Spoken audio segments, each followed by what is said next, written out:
Hello and welcome to Suzi's Book Bag, hosted by me, Suzi Fay. Today I have picked a book bag that has a very apposite quote to what I'm going to be talking about. It's by Maya Angelou, as you can see. Each time a woman stands up for herself, without knowing it, she stands up for all women. So I think that's highly appropriate to the novel that I'm going to be discussing. I'm very pleased to welcome into the book bag Michael Arditti, novelist, short story writer, critic, and all-round good egg. Welcome, Michael, into the book bag. Hello. Thanks very much, Suzi. Thank you. Well, it's very nice to see you again. I've seen you very recently. We did an event in Kentish Town only the other week that was very enjoyable. We're going to be talking about this book, The Choice. It's your latest novel. It's your 13th, I believe. 13 novels. Wow. Yeah, absolutely, yeah. And do you think Clarissa, your protagonist, would approve of that, the statement on the book bag? She certainly would, as would her author. But as you know, she is the first woman priest protagonist in English literature. And I know that many of my friends, including those in the church, don't like the term woman priest. They're just priests. But she's certainly not the first priest protagonist in English literature. And so I want to mark the difference. And she stands up very much for her rights, for the rights of everybody. And sometimes gets herself in a bit of a pickle about it. But yes, she absolutely would. She's in the central. The book is written in 3 sections. The first and third part are set in 2019, just so that we can miss the pandemic, which would have changed everything. And the central section is set in 1987, which of course is when the women were first able to become deacons in the Church of England. And she goes on marches and puts up banners and sends letters and even challenges her father, who is a Church of England bishop himself and somebody who's very conservative and very antagonistic to the idea of women at the altar. And she challenges him quite brutally, in a way, in a radio broadcast, because she's also a radio producer at that period. And so, yes, she would be right there with them. And I think she'd be fighting still. Well, she is fighting still today. Exactly. So all your novels are very different. I mean, you seem to sort of go into different areas with every novel, as if you have something that you want to explore, one particular aspect of history, perhaps, or in this case, a moral choice. But your the thing that underpins all of them, or most of your novels, is faith, isn't it? You are looking at questions of faith in many of your books. Why is that? Well, obviously, I think like any writer, I examine subjects that I feel are very important to me, but I hope they're also important to the rest of the world. When I wrote my novel Jubilati, I think about 15 years ago, don't totally remember, which is about a sort of love story, in fact, set on a pilgrimage to Lourdes between 2 very unlikely lovers. And I used as the epigraph a quotation from Goethe, which I certainly won't remember, but which says something like the conflict between faith and reason is the most important and indeed the only question of importance in the history of mankind. Now, I'm not saying it's the only one, but I'm also not saying that many people would agree with him today. But I think Goethe would be quite surprised if he came back by how few people are dealing with matters of faith. And it's not people, when you say that, people think you're being religiose in some way.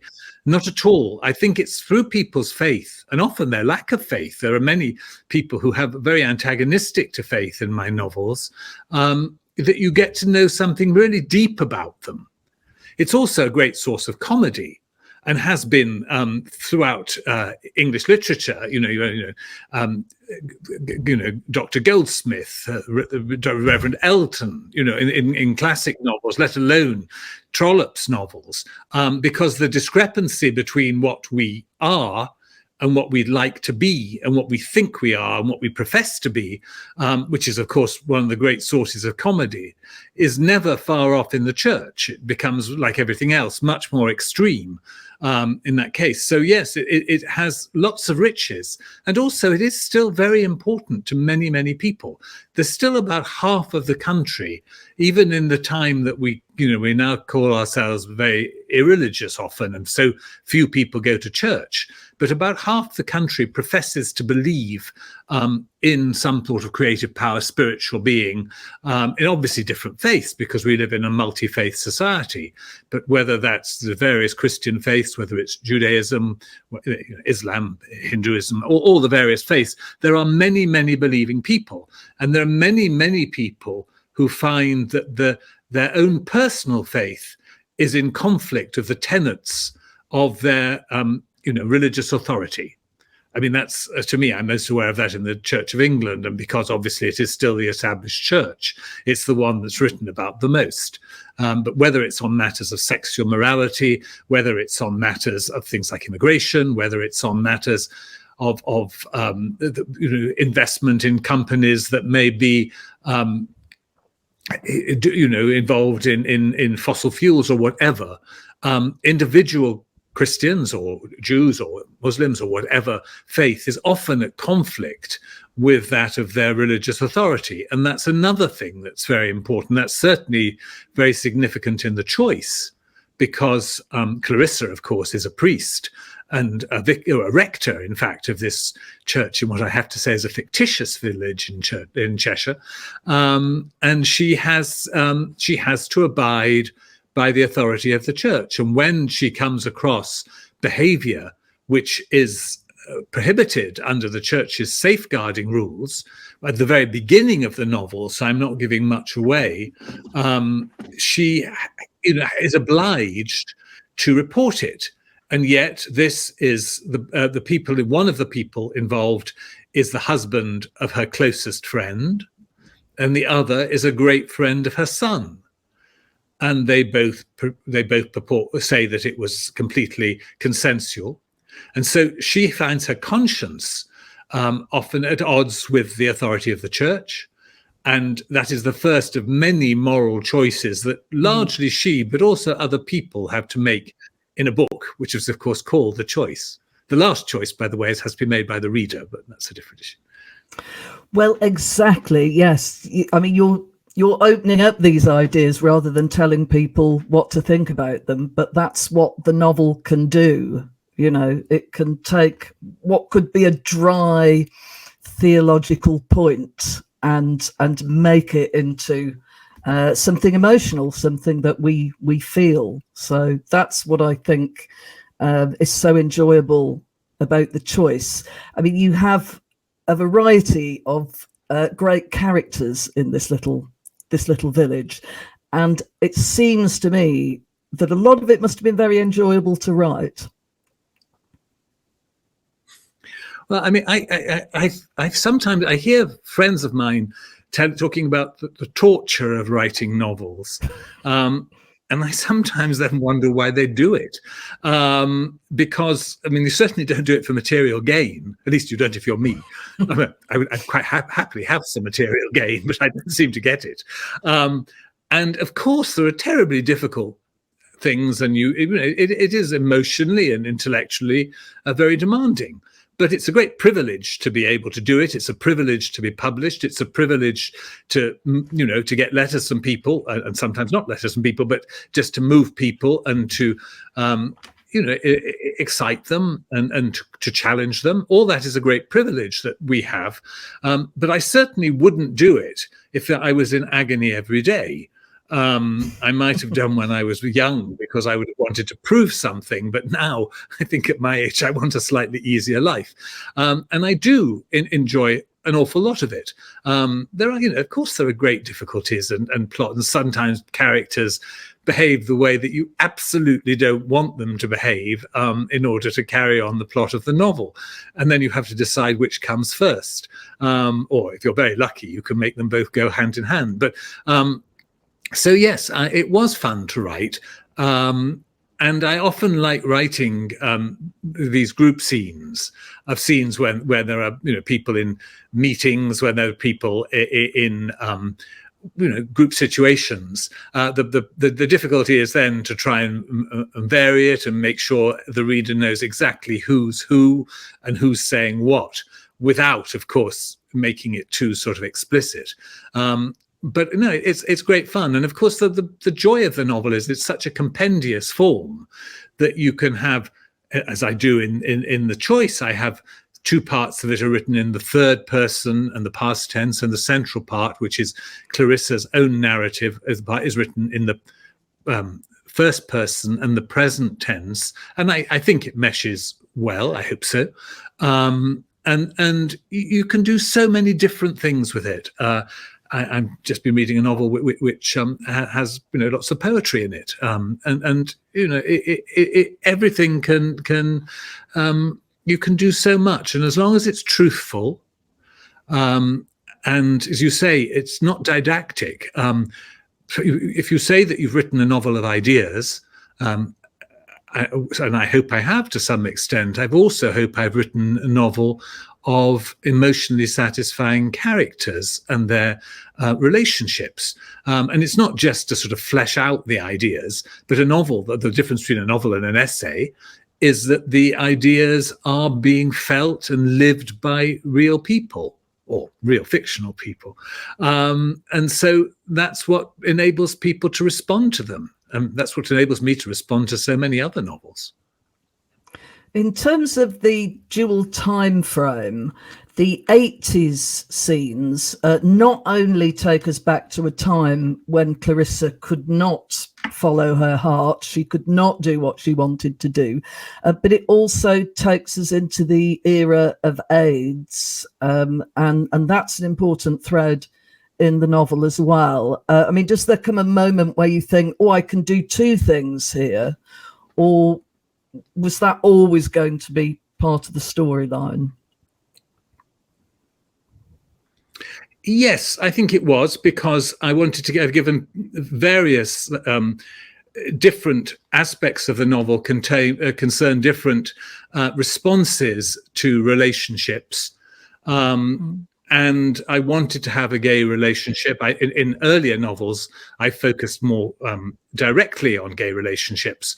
I haven't in my last, I think, 5 novels, but it's a part of my own life, and it's a part of society, and it's certainly a part of Clarissa's life. And I also wanted, as well as it be her brother who comes back from Cuba, having contracted HIV there, I also wanted it to be a different sort of idealism that he has. He is a Marxist, greatly at odds with his father. She's also at odds with her father, but in her case, it's a more domestic and quieter, and you might say more womanly way. I don't want to put that, but he's gone to Cuba, and because he becomes also a radio producer, but for the regime there, for Radio Havana, Cuba, and falls in love with a young man there. And I just wanted to get that experience. I wanted to go out of England a bit. In fact, in the first draft of the novel, I went out of England a bit more, but then decided that was a bit self-indulgent. And it's very important when he comes back, because it poses, again, a lot of moral choices, not so much for Clarissa, who is totally supportive of him, as indeed is her, at that point, fiancé and later husband, Marcus, who has many faults. But one of those faults is not in any sense being prejudiced against gay people, or indeed against anybody else. But it is a problem for her father, who is a Church of England bishop, a very conservative one, and her mother, who just likes everything to be tidy. and having a son who is at odds with everything that her husband tends to profess is very difficult for her. So all these questions are put in the second part of the book, and they have some ramifications, not very many in an obvious way, but some in the third part of the book, because Clarissa's son, Zan, has been named after her brother Alexander, and there are some ways that he takes on that role of challenging his mother the way that Alexander challenged their father. Yes, that's very clever. I hadn't noticed that. But Zan is such a great character. He's a stroppy teen who is sort of slightly unreasonable, like a lot of teenagers are, but also absolutely hits some zingers, doesn't he? He has great conversations with his mum. But the family dynamic is interesting, isn't it? And I felt rather sorry for Zan because Marcus is up to stuff, isn't he? Marcus is not ideal as a husband. No, well, I mean, Marcus and Clarissa met in Cambridge, where he was at the time a choral scholar, but he gets nodules on his throat, which prevents his carrying out the distinguished singing career I think he would have had. And at first, when they leave Cambridge, they're in pretty much the same position, because she's unable to pursue her vocation as a woman to the priesthood, just as he is unable to pursue his, I don't know if you call it a vocation, but you certainly call it a career choice, to be a professional singer. He, in fact, gets a job very soon at Christie's, and then later at the Tate, because, of course, the central issue in the book is that really between, it's about artists and how artists, we perhaps get onto that, but how artists' behavior affects their work and people's judgments of it.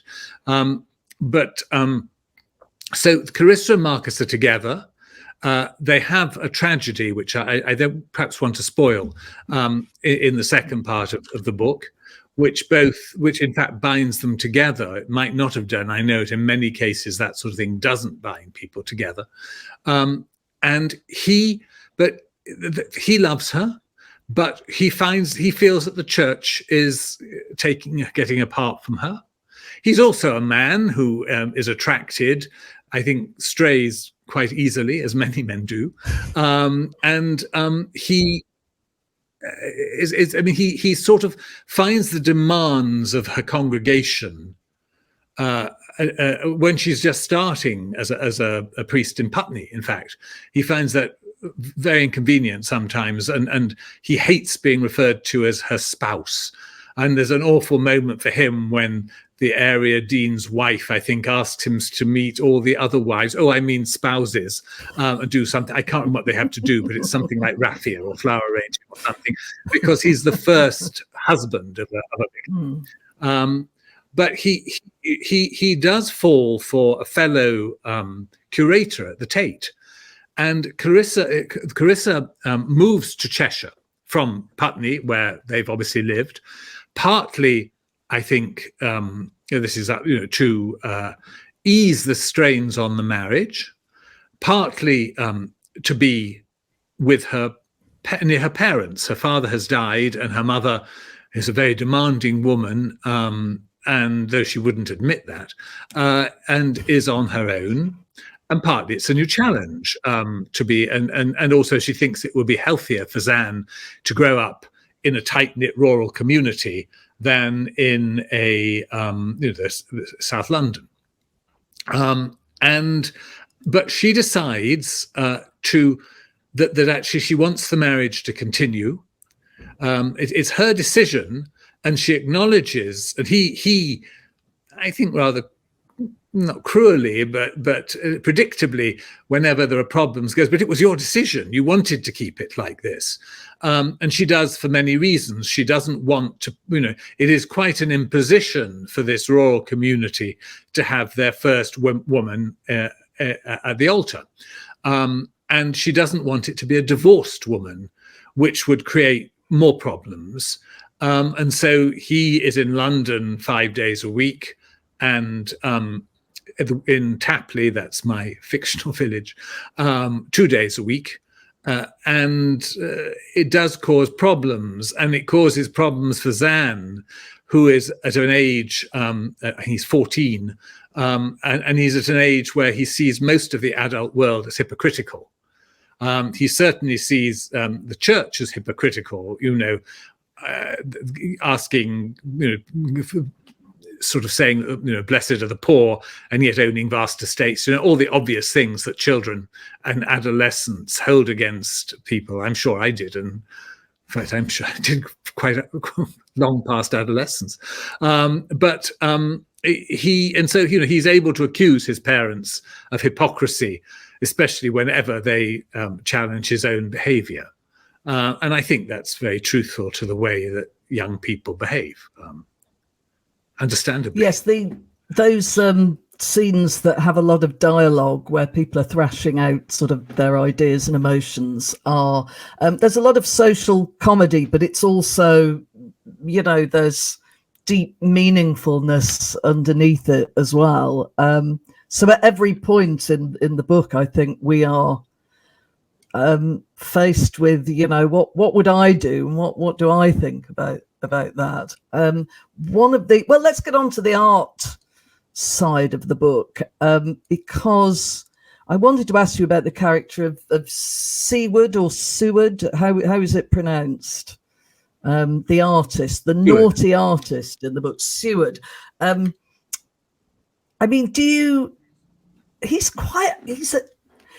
He's a fascinating character, and he has to be fascinating because people are fascinated by him. But how do you create that? You can't just say, "Oh, he was very fascinated and people liked him." How do you create a character like that? Did you know right from the start that he was going to be in it? Oh yes, because to a lot of extent, and I mean this is reducing it, the book, I hope, and I don't want to reduce it, but it's about, in a way, cancel culture, the way that nowadays, when people behave the way we consider, often quite justly, certainly in Seward's case, quite justly, we consider his behavior abhorrent. But what does that mean? We remove his work. I keep seeing popping up, I'm not really somebody who's often much on social media, but popping up on my Facebook page, I keep seeing pictures of books that have been banned in America, which include, I forget them now, but To Kill a Mockingbird has been banned from libraries in America. So we're not talking about books that are sexually or politically, radical. Unless you think that standing up for everybody's human rights is radical, which perhaps some people do. But I wanted to look at the way that a man who sees himself as a serious religious artist, he has a strong faith. And at one point, he says when he goes to, I've suddenly forgotten the name of the whatever the art school he goes to, he's one of only two people who are professing Christians, and yet his behavior, it's not only against the tenets of the church, it's against what anybody with most human values would respect, and he is to some extent, of course, based on Eric Gill, but I wanted to make him a completely different character from Gill. From books I've read about Gill was a rather dour man. He was always terribly serious. He founded his own religious order. And he was also a man who came from a humble background and lived in considerable penury. So to bring the changes, I made Seward the scion of a noble house, if you like. He's from an aristocratic background. He lives in a grand house, which he didn't expect to inherit. It was only because his elder brother died. He had a sort of raffish life in the 60s. We get to know him in the 80s. And there's something of the sort of Marquis of Bath and his ghastly wifelets. But you see, we see him first. Well, we don't see him first. We see his paintings first in the first part of the novel. And I hope we get the impression from the way people speak of them, I try to describe them, that they are very significant paintings. And at some point he's described, I mean, anybody can describe it as the most significant religious painter in the country, in British history, since Stanley Spencer. So we get, I hope, a significant impression of him as a major artist with these pictures in this local village Cheshire Church, or Cheshire Village Church, and it's supposed to be the most significant interior decoration of an English church for most of the last century. But then in the second part of the novel, which is set in the 1980s, we see Seward in person, because we see him when, first of all, Clarissa and her family go to have a lunch with him, a Sunday lunch with him, because he's a major Cheshire figure and he knows her father. And we see the sort of strange family setup he has there, but he is magnetic. He's quite small, but he exerts, I mean, Clarissa, who is then a fiancée to Marcus, and very devoted to him, still finds him attractive, and he challenges her, he provokes her, he flirts with her, and you get a sense of his power over women. You also get a sense, I hope you kindly said the conversation is good, he's a fine conversationalist, and he also says some very interesting things. I mean, he discusses different sorts of religious groups, and he discusses ecstatic religious groups that he's known both historically and actually was part of, and challenges her because he talks about these religious groups that used in the past, and probably some still do, orgiastic practices. And he has a sort of serious worldview, and he talks very well, I hope, about his faith, about his idiosyncratic faith. But then we see, because we discover in the third part of the book, how he's abused that. And I mean, it's just endless, the number of prophets, I mean, serious prophets, right down to sort of American televangelists who start out with, noble ideas, with great hopes for humanity. And then they have feet, and sometimes more intimate parts of clay. And this is their downfall. And unfortunately, it involves other people. And in this case, it seriously does. And so she is then left with the big decision about what people are saying, different things about what you do with these wonderful paintings in a church when they are done by somebody who is, so unprincipled. Marcus has a very different view to her, because he is a curator at the Tate, and he is a great, not quite art for art's sake, but he believes very strongly in the value of art. And there's also no question that these paintings have inspired and comforted many people, both the people in the parish and the congregation, but also the many visitors who go to Tapley specifically to see these pictures. But Marcus makes the point of, really about so many artists behaving badly. He uses the example of Gauguin. And the very last Gauguin exhibition I went to, and I'm not sure if it was the last one in London, but it was at the Sainsbury Gallery, at the Sainsbury wing of the National Gallery. And there were sort of trigger warnings all over the things, basically saying, Gauguin may have been a great painter, but he exploited the Tahitian girls. He was both, a Western exploiter and also a sexual exploiter of young women, as if we didn't know that. But Marcus makes the point, and it's probably extreme, but I think you'll understand that in a time to come, it may be impossible for Gauguin to be publicly displayed on the walls of the great galleries of the world, and you'd have to go and see his pictures in a special cellar or something, the way you used to have to read certain books at the British Museum under the eye of a very sort of disapproving librarian. And we see it everywhere. Look at the way that at the Met there are petitions to remove a Balthus painting, which is a famous a painting of a girl sort of dreaming, and she's clearly, well, it's read into it having erotic thoughts. I read it into it because she was on the cover of my Penguin edition of Lolita. But and even Picasso,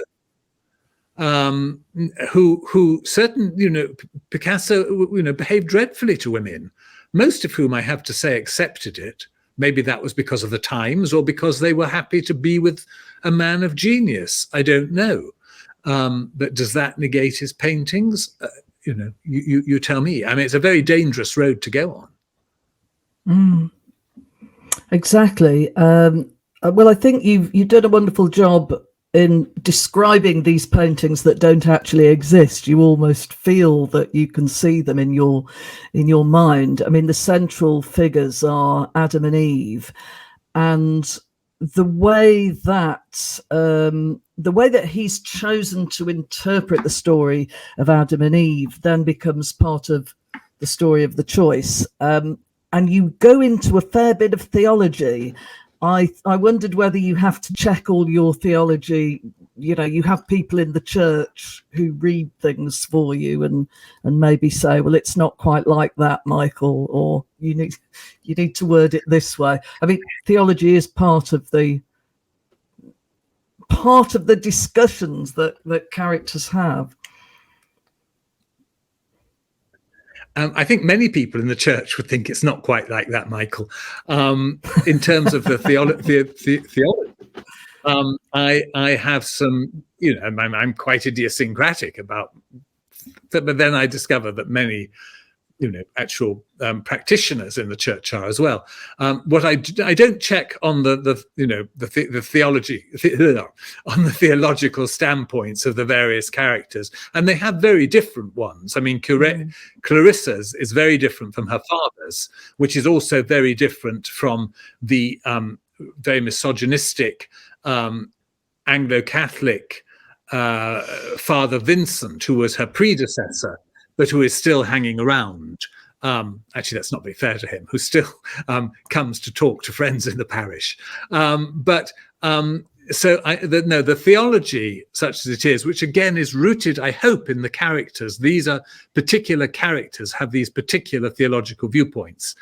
They're not mine. And they can't all be mine anyway, because there are three very strongly different ones. What I do check on is the actual liturgy, and the use of vestments and things like that. My own vicar has been very helpful on that, as have vicars in the past. I mean, my first novel, The Celibate, which was about a young ordinand, somebody who's training for the priesthood, it was largely because of the then vicar in Regent's Park, Tom Devonshire Jones, who is now sadly dead, but he was able to, through a friend of his, I was able to spend a couple of weeks in a theological college, and that enriched the book enormously. So it's for the procedures and the liturgies and practices and things that I ask. I write it and then ask for it to be checked, and I'm very grateful for it being checked. But the theology, if you like, is my own. Right. You can, I suppose it's one of those things you can let the characters chat away, and what they come out with is very appropriate to them. I mean, do the characters?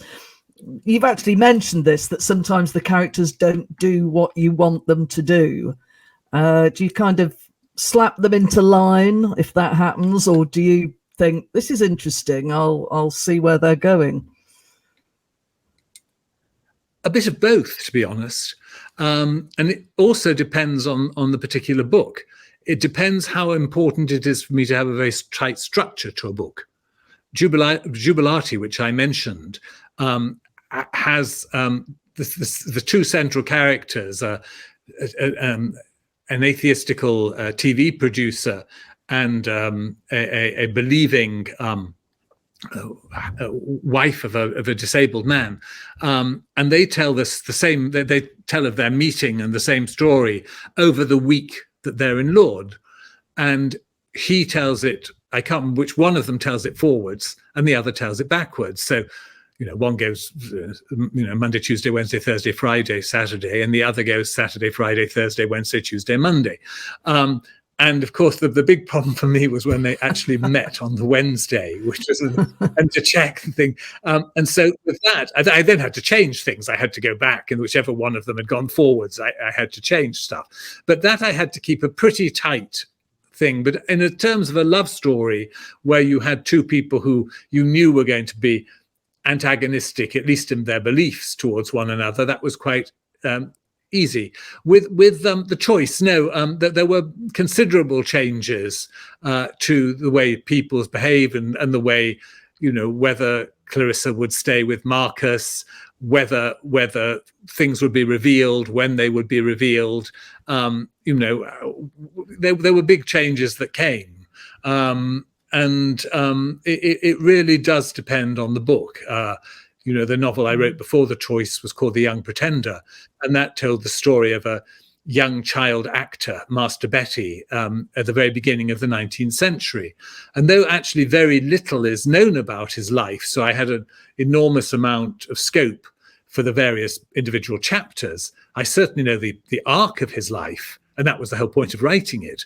So I had a lot of, incidental freedom, but I certainly didn't have freedom. I mean, I couldn't suddenly have him go off to America and become a star on Broadway or something like that.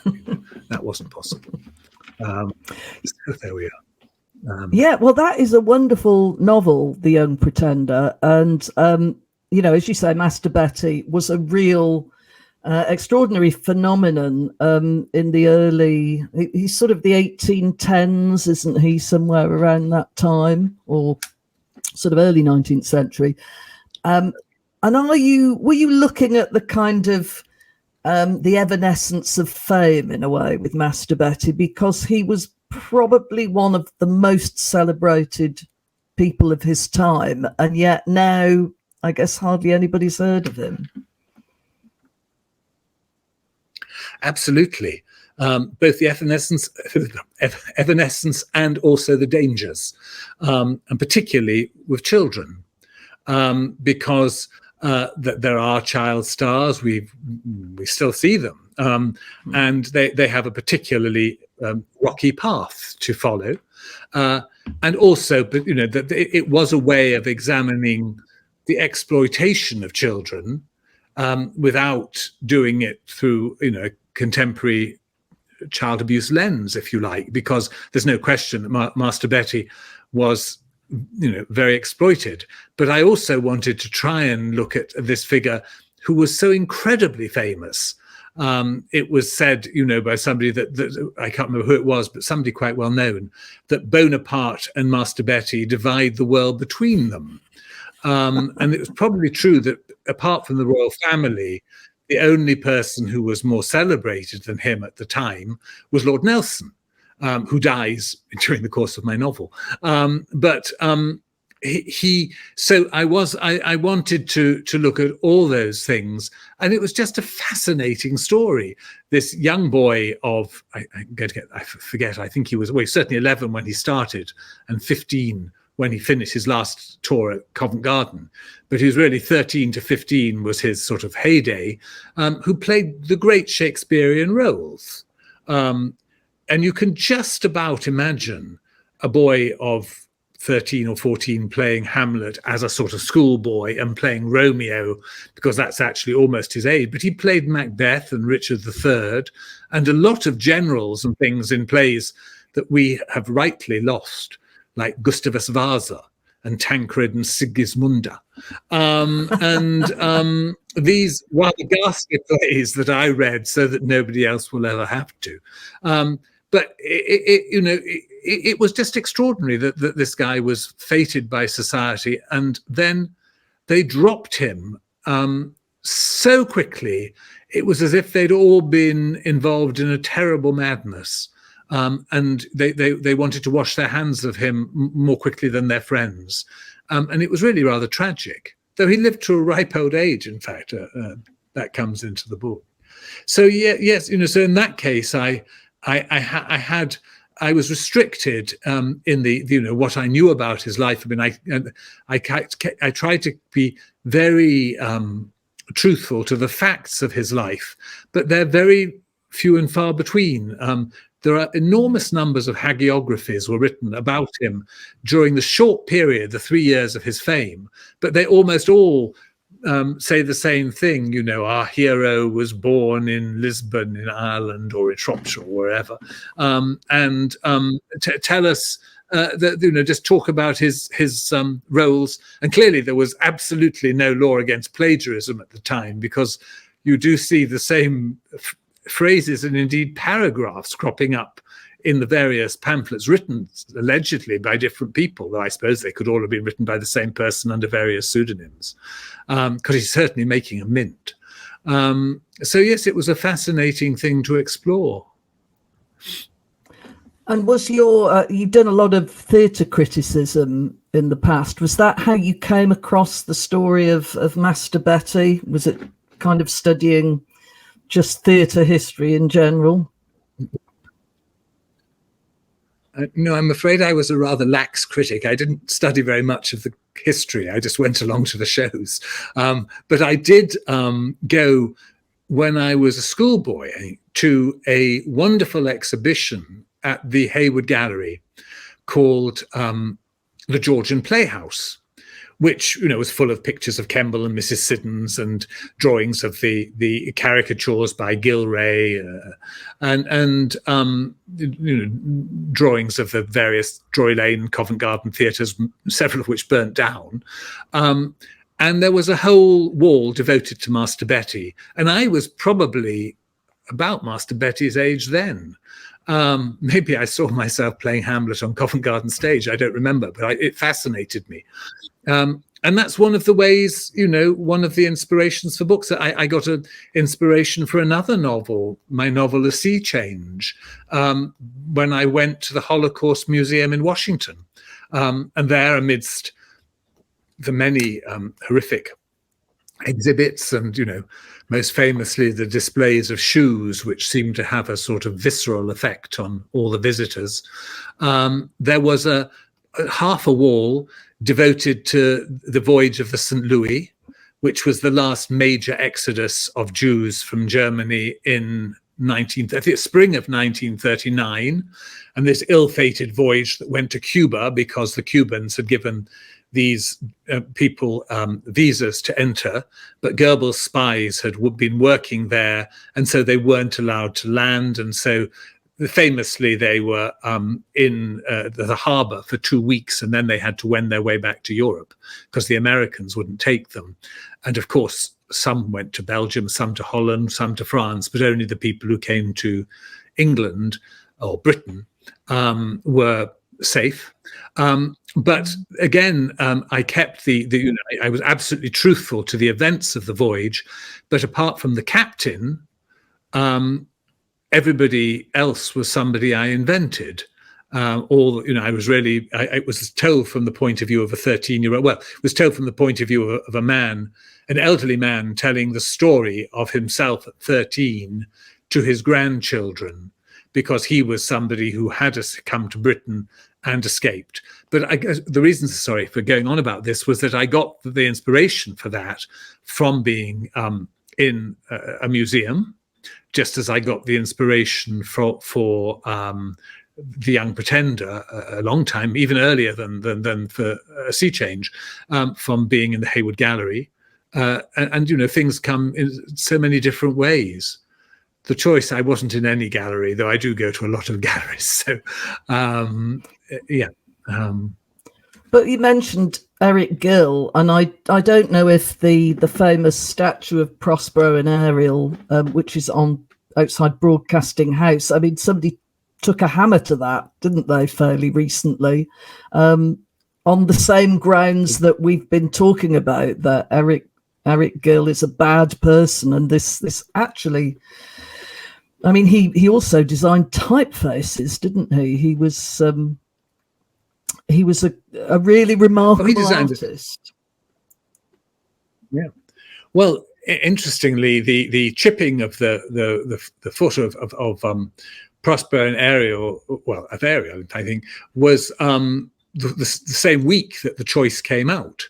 But more pertinently, perhaps, to the issues in the choice, is that his wonderful and incredibly pure and simple carved Stations of the Cross are in Westminster Cathedral. And so there in the center of Roman Catholicism in Britain, you have,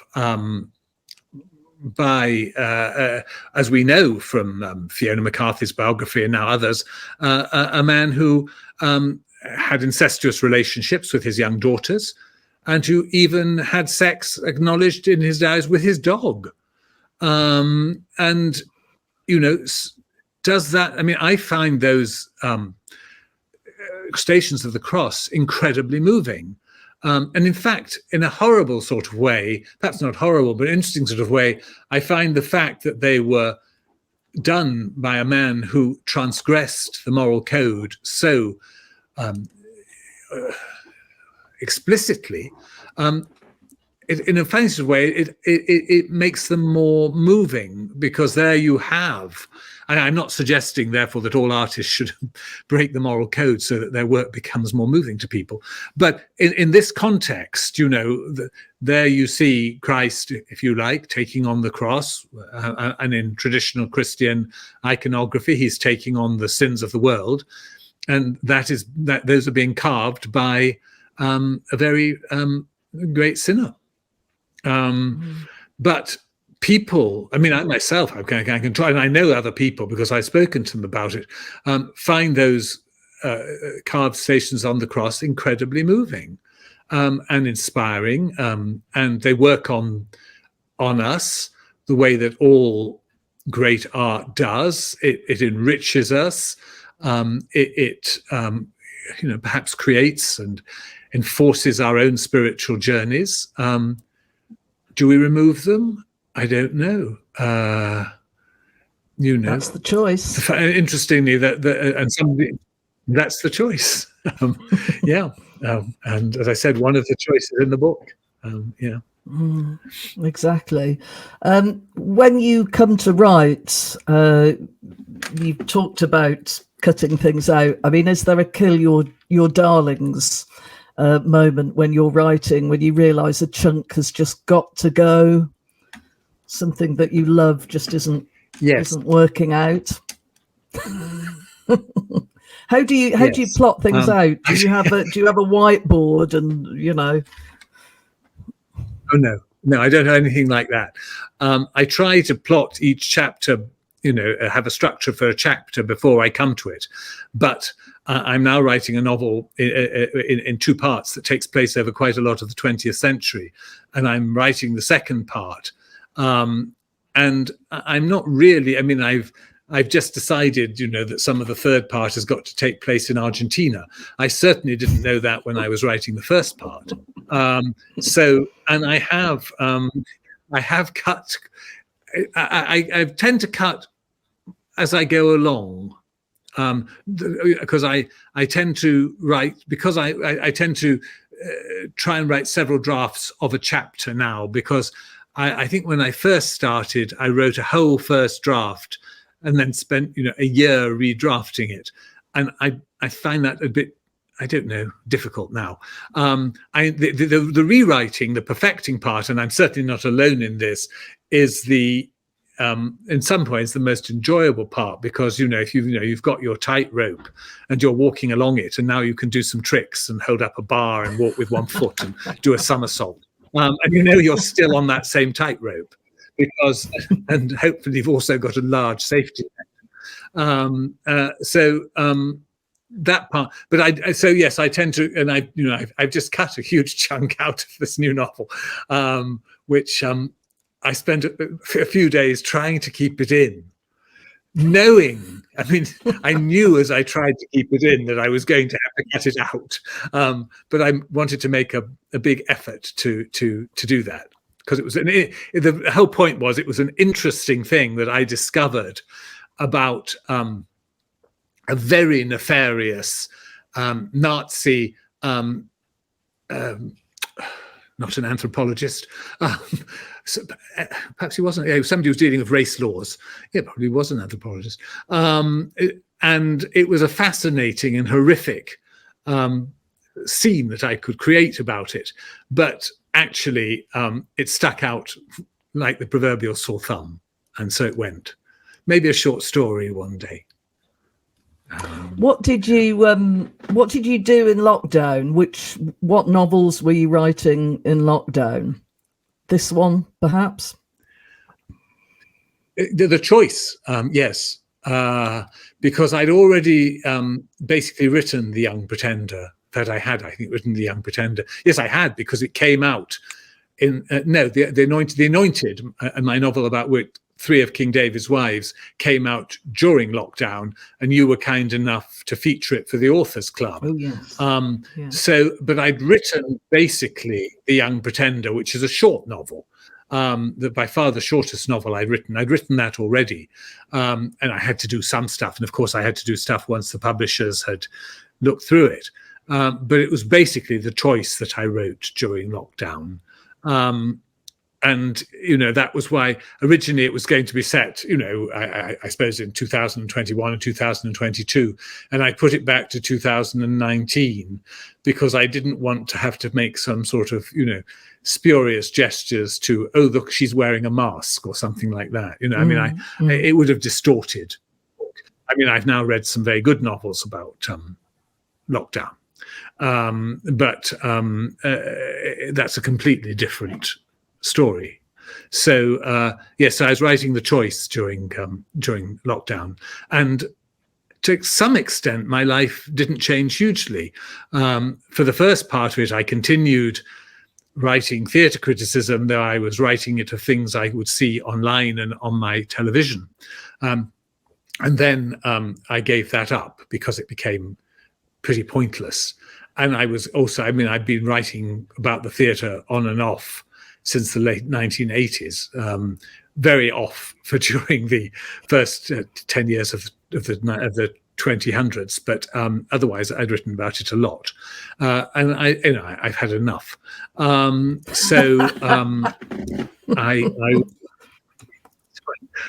forgive me, my actor friends, but so that I was writing as I do in the mornings. I was doing a lot of reading in the afternoon. I had I buddied up with my great friend, the biographer Selina Hastings, and we saw each other a couple of times every week. She would come to me and we'd watch. I have a large collection of DVDs, and we'd watch a European film usually because she liked the subtitles. And then I got the better of it because I would go to her and she'd cook a lovely dinner another day of the week. But it wasn't too stressful for me, I have to say. I know that I got away with it very, very easily compared to people with, families in small houses and all the rest of it. And obviously people who were ill and people who died. But my life carried on pretty much as normal, as I discovered that many other writers and artists, and indeed freelancers of all sorts, did. We were the lucky ones. Yeah, well, I was reviewing TV, so that was very lucky indeed. I was just doing my job at home, watching lots and lots of telly. The thing about when you said you'd had enough theatre criticism is quite tough because you're moving, it's 3 times a week or whatever, isn't it? It's not the occasional treat to go to the theatre. You're slogging out several times a week and seeing things that might not be to your taste. So it's It's not an easy job. Did you have to do overnights as well, you know, where you have to write really fast? Oh, well, the first 5 years, I was the second critic. I mean, I think they call it the stringer critic on the Evening Standard. And then I did. And then I had to read it in too, because it was before the days of modems, let alone Wi-Fi. So I had to read it in to a copy taker first thing the next morning, who, you know, just were completely impassive, and you would put what you thought was a 24-carat joke, and they would regard it as trash, you know, sort of thing. And sometimes they got things slightly wrong. I mean, the worst for me, and what was just caught just in time, was when I was writing something about things to do with the Mitfords, and I gave a sort of one-line précis of, you know, Nancy became a great comic novelist, you know, Jessica became a communist, Diana married Oswald Mosley, etc. Unity was mad. And I then went to Deborah, and I said, read over the phone, Deborah grew up and dreamt of marrying a duke, which indeed she did. But the copy taker, and my voice is relatively clear, the copy taker took it down as Deborah grew up and dreamt of marrying a Jew.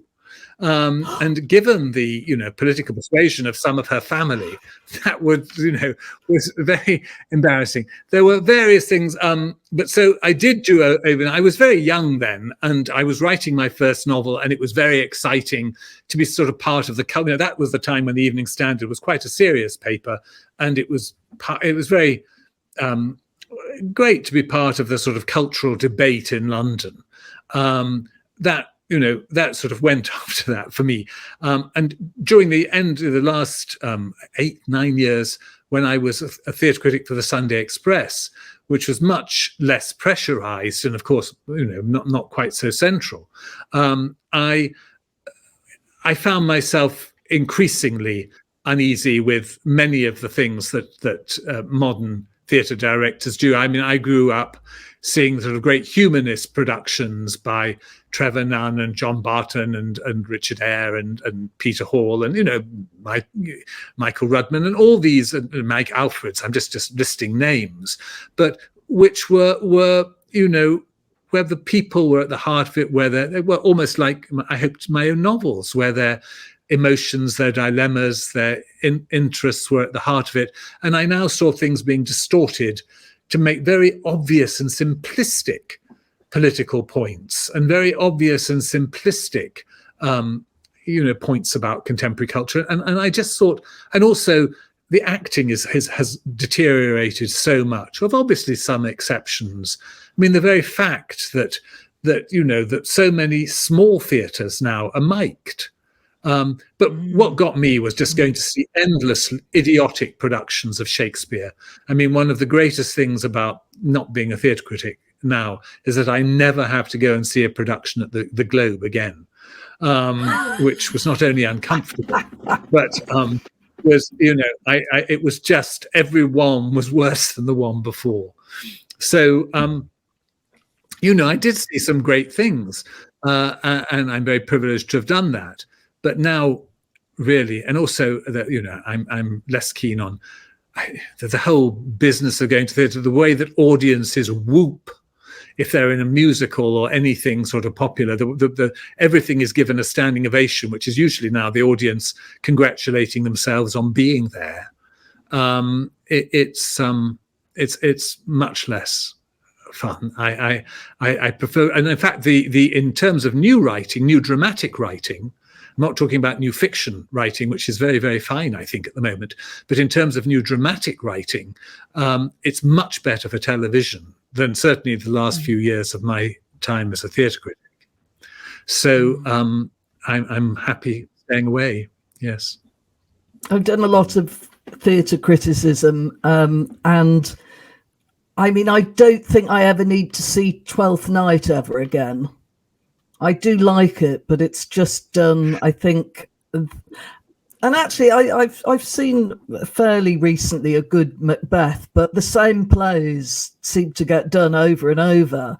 And you think, I'd love to see Pericles or something, Timon of Athens, but no, you're sent off to see The Dream yet again. And and then it's sort of, it's set on the moon, or you know what I mean. I mean, that amazing. Was it was yeah, it might. Sorry, but I said it might, but it really hasn't for me in recent years. And also, I felt that it wasn't fair. My tastes were diverging so much from those of the practitioners. There was. I'm not going to mention any names, but I find that I got cross, for example, about the use by very fashionable directors of a lot of video screens in the theatre. I mean, that seems to be the antithesis of what theatre is, to have half the performances on video. I have absolutely no problems with racially blind casting, but I have major problems with gender blind casting. Very rarely does it work. And you're usually just admiring the skill with which somebody is offering a sort of simulacrum of the performance. I mean, I saw Glenda Jackson's King Lear, which was highly praised in many quarters. And to me, it was just a very virtuosic display of a great actress's powers. It didn't come near to expressing, a father's despair about his daughters. A king who didn't have whose wife was either dead or absent, and his relationship with his fool. I mean, and so on and so forth. Let alone, I understand that the Royal Shakespeare Company has just done a production of Julius Caesar with, actresses as Brutus and Cassius, which is a play totally about male friendship and male rivalry. There are many. I know there's always the argument is always, there are so few great parts for women. That's simply not true. There are great parts for women in Shakespeare, but of course there are about 3 or 4 per play, and compared to 10 for the men. But in later plays, in Chekhov, in Ibsen, in Shaw, let alone when you start getting to people like Rattigan and Albee, and Lorca, and I mean, I could go there. The parts for women are, if anything, better. So I think to sort of distort the experience of watching a Shakespeare play is venal, to my mind. Anyway, so I'm happily now. When I say a couch potato, I actually mean a sort of chaise longue potato reading. I don't mean a couch potato watching quiz shows. Right. But that's right. Is there one performance you remember? Is there one performance you remember that really stands out, that was absolutely unmissable, do you think? Well, I mean, the greatest, I saw Gielgud, Olivier, Peggy Ashcroft, Edith Evans, a very elderly actress, and people on stage. But by far the greatest actor, if you like, I've ever seen is Judi Dench. And I've seen her give almost unbearably truthful performances. And the one I'm not somebody who very often goes, I get easily bored, and I very rarely go back to see things, more than once. Again, I was young, I was in my early 20s, but she did Juno and the Paycock. And her performance as Juno, which I think I'm right in saying, was the first time she'd sort of gone to maternal roles rather than being, I mean, she was, I suppose, about 40 or 45, but she was still playing the Beatrices and the Violas and all the rest of it, Major Barbaras and things like that. And she now performed this performance, and I can still see her despair at her son's death, and it was absolutely, it was one of those things I didn't forget. And I would also put her performance in Pinter's A Kind of Alaska up there as well, where she was playing a woman coming out of 25 or 26 years of the sleeping sickness that happened in the early part of the 20th century. But there are I've seen many great actors and actresses, and there are still some, I'm sure, but they seem to me often to be pale imitations of the people I've seen. But that may just be a fact of my getting older, the policeman getting younger, whatever the phrase is. The director's getting younger. The directors are certainly getting younger, and not necessarily better. No. Okay, well, let's wrap up with my 3 questions, which I have prepared you with in advance. So let's begin. Favourite artwork, Michael? Well, my favourite painting is Caravaggio's The Death of the Virgin, which is in the Louvre, which has just got the most extraordinary humanity. The Virgin is, we know almost from Derek Jarman's films that Caravaggio used street people for the portraits of his saints. And this shows actually how extraordinary that technique was, because these are so human. And yet, because of the positioning, the angle of the Virgin's bed, the way the disciples around her are looking at her, the light, it was also utterly radiant, utterly luminous, and full of great spirituality. And that's my favorite painting. My favorite artwork of all, if you like, might be the stained glass at Chartres Cathedral. I've always loved stained glass. It, to me, has those greatest things of somebody who is, well, the men, we don't know the names of the artisans who worked on it. They were just working for the glory of God. But they were working for the glory of the God by creating such extraordinary beauty. And that's what I think every artist should aspire to. In a sense, whoever his or her God is, it doesn't have to be, what a sort of transcendental God.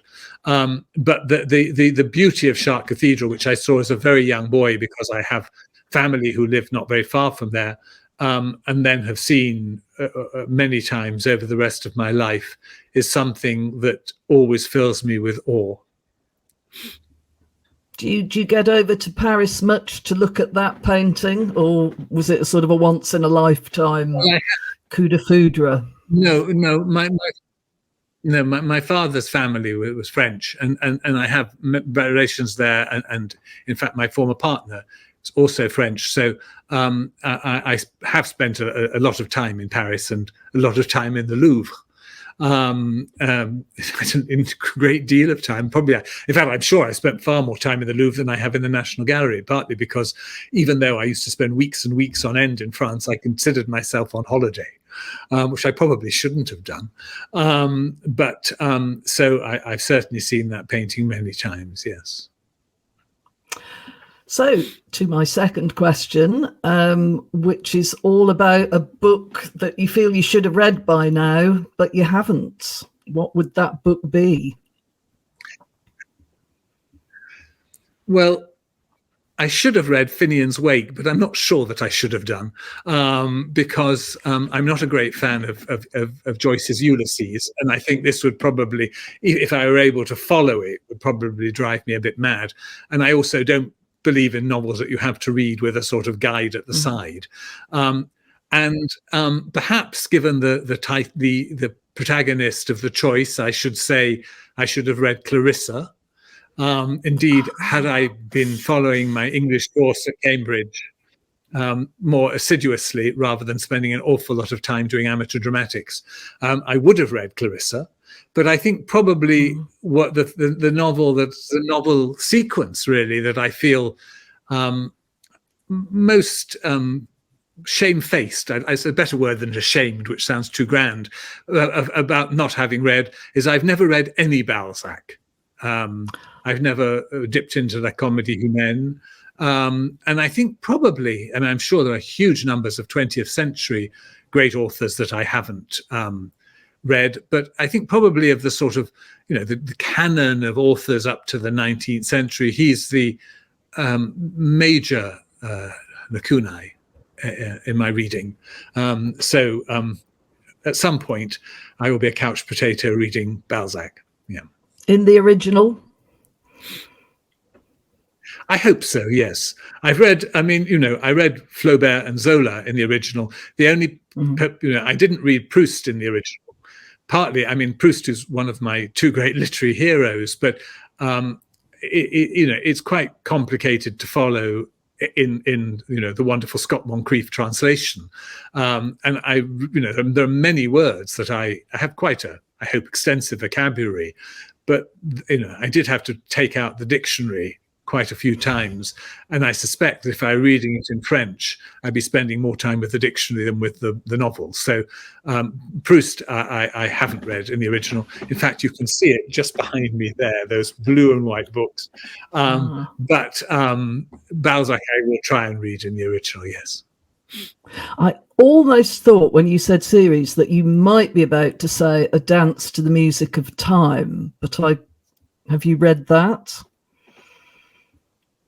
I have read that. I'm not the world's greatest Anthony Powell fan. I mean, obviously the social scenes in that, and the literary London and the aristocratic society and the war scenes and everything. Those are all passionately done and great, very great interest. But the hero, who I think is called Nicholas, if I remember, he has no inner life whatsoever. And if you look at, people who've called him an English Proust have clearly either never read Proust or have forgotten him, because the great thing about Proust is he stands on the cusp between, the great social novels of the 19th century and the great modernist novels of the early 20th century. So you have at once this picture in Proust of this entire society. And you also have the development of the hero, the protagonist, the narrator's mind, and the most intense interior life. Whereas Anthony Powell gives Nicholas no interior life at all, and it becomes sort of like a literary soap opera. Sorry. And very enjoyable, though. So finally, what is the oddest feedback that you have received, or funniest on your work? Well, you asked me this, and I couldn't really think of many. Certainly not in later years. I do remember my first novel was called The Celibate, and I got a letter from a very disgruntled reader who was outraged that the celibate hadn't remained celibate, the central character. I would have thought that in 1993, when a novel called The Celibate came out, people would have thought either that he didn't remain celibate, or anyway that he would be struggling with his celibacy. This was as I mentioned, this novel about the young man training to be a priest. So he really did have to struggle with his ideas of celibacy.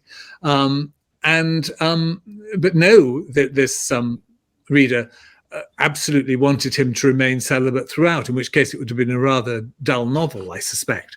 But also, my second novel, which was called Pagan and Her Parents in England, was called Pagan's Father in the States.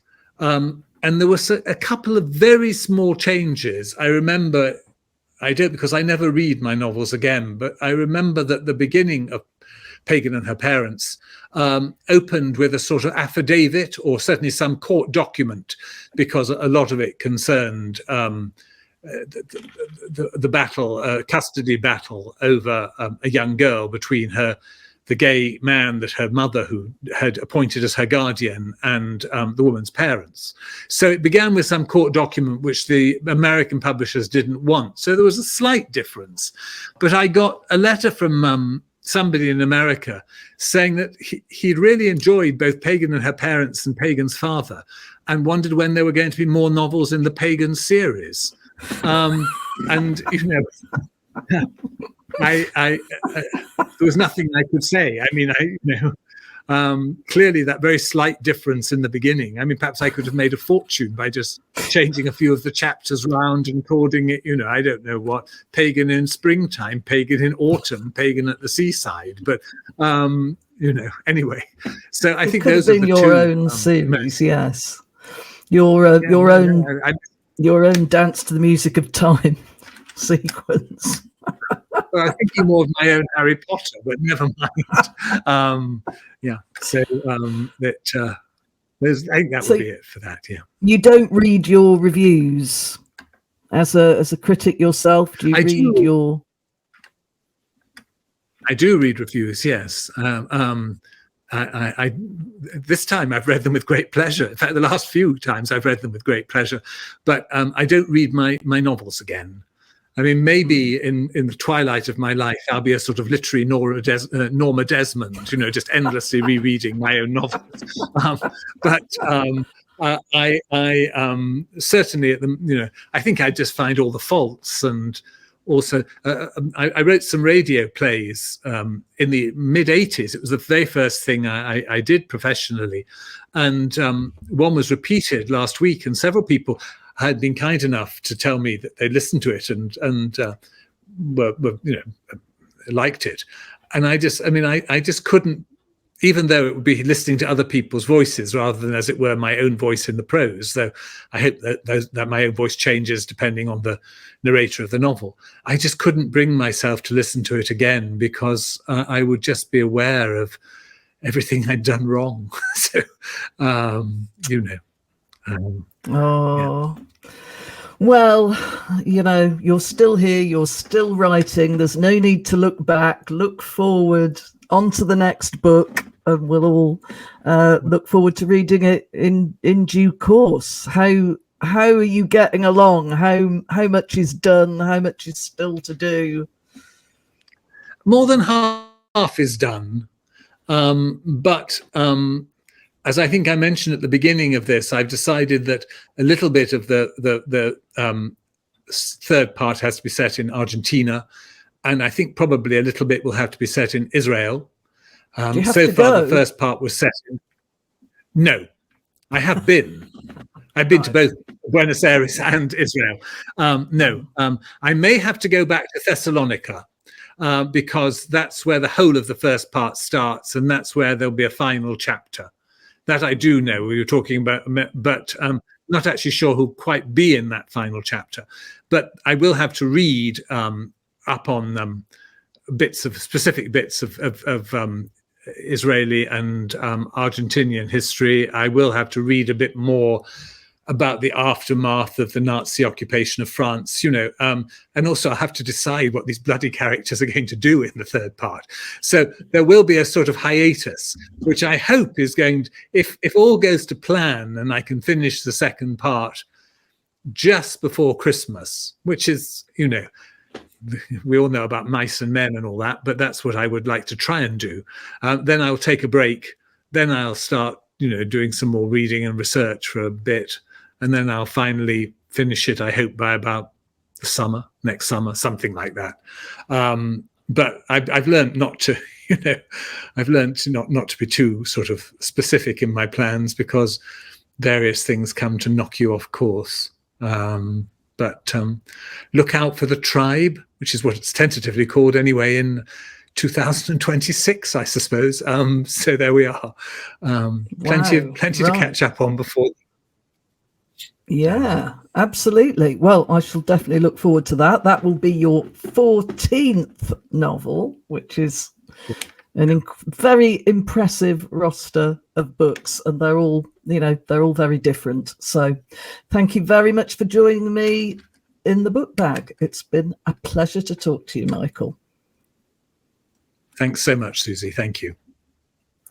And thank you everyone for watching. Please remember to like and subscribe if you haven't done either of those things yet. It really helps, and we will carry on bringing some wonderful writers to you. So that was Michael Arditti, his book The Choice, highly recommended, and I will see you next time. Thank you. Goodbye.